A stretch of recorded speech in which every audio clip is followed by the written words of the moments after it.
అన్నమాచార్య. అందరూ నన్ను ప్రేమగా అన్నమయ్య అని పిలుస్తారు. చిన్నతనం నుండే నాకు భక్తి భావం ఎక్కువ. ముఖ్యంగా శ్రీ వెంకటేశ్వర స్వామి మీద నాకు అపారమైన భక్తి. అందరి పిల్లల్లా అల్లరి చిల్లరిగా తిరిగే నేను ఒకనాడు ఆ తిరుమల కొండలను దర్శించాను. ఆ పవిత్ర కొండలు, ఆ ప్రకృతి అందాలు, స్వామివారి మహిమను చూసి నా హృదయం ఆనందంతో పులకించిపోయింది. ఆ ఆనందంలో నా నోట నుండి ఇలా ఒక కీర్తన వచ్చింది. హరివో హరివో శ్రీ హరివాసము, పదివేల శేషుల పడగలమయము. హరివో హరివో శ్రీ హరివాసము. ఈ విధంగా పాడాను. ఆ తిరుమల కొండలు నాకు సాధారణమైన కొండలు కావని తోచింది. అక్కడి ప్రతి రాయి, గాలి, నీరు కూడా ఆ స్వామివారి మహిమను చాటి చెప్తున్నట్లుగా అనిపించింది. అందుకే ఆ కొండలలో నివసిస్తున్నటువంటి ఆ స్వామివారిని నేను ఇలా వర్ణించాను. కొండలలో నెలకొన్న కోనేటి రాయడు వాడు, కొండలంత వరములు కోపెడు హాడు. కొండలలో నెలకొన్న కోనేటి రాయడు వాడు.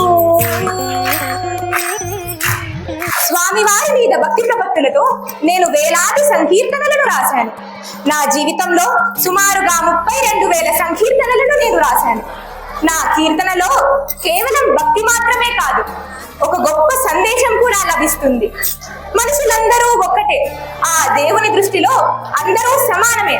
ఈ కులం, ధనం, స్థానం ఇవేవి కూడా ఆ దేవుని ముందు పెద్దవి కాదు. ఈ సందేశాన్ని నేను ఇలా పాడాను. నిండారరాజు నిద్రించు నిద్రయునొకటే, అంటనే వండు నిద్రయునొకటే. మెండైన బ్రాహ్మణుడు మెట్టు భూమి ఒకటే, చండాలుడుండేటి సరి భూమి ఒకటే, ఈ సరి భూమి ఒకటే. తందనానాహి తందనానా పురే, తందనానా భలా తందనానా, బలా తందనానా, బలా తందనానా. ఈ విధంగా నేను పాడిన ఈ బ్రహ్మమొక్కటే పరబ్రహ్మమొక్కటే అనే పాట ఎంతో ప్రసిద్ధిగాంచింది. అంతేకాదు, మీ అందరి చిన్నతనంలో మీకు గోరుముద్దలు తినిపిస్తూ, ఆ చందమామను చూపిస్తూ మీ అమ్మ పాడిన పాట చందమామ రాగో జాబిల్లి రాగో అనే కీర్తనని, మరియు మిమ్మల్ని నిద్రపుచ్చడానికి పాడే జో అచ్యుతానంద జోజో ముకుంద అనే కీర్తనని కూడా రాసింది నేనే అని మీలో ఎంతమందికి తెలుసు? అంతేకాదు, ఆ స్వామివారి మీద మక్కువతో నా ప్రతి కీర్తనలోని చివరి చరణంలో ఆ స్వామివారి నామాన్ని తప్పనిసరిగా పలుకుతూ రచనలను సాగించాను. అచ్చమైన తెలుగు పదాలతో అటు పండితులకు ఇటు పామరులకు ఇరువురికి అర్థమయ్యే విధంగా సులభంగా సరళంగా రచనలు సాగించి పదకవిత పితామహుడిగా మరియు తొలి తెలుగు వాగ్గేయకారుడిగా పేరుగాంచాను. కలియుగ ప్రత్యక్ష దైవం శ్రీ వెంకటేశ్వర స్వామి. అతనికి గోవింద గోవింద అని పిలిపించుకోవటం ఎంతో ఇష్టం. అందుకే గోవింద గోవిందయని కొలువరే, గోవిందాయని కొలువరే, గోవింద గోవిందయని కొలువరే. ఈ విధంగా పాడాను. స్వామివారి వైభవంతో పాటు అమ్మవారి వైభవాన్ని కూడా పలు విధాలుగా వర్ణించాను.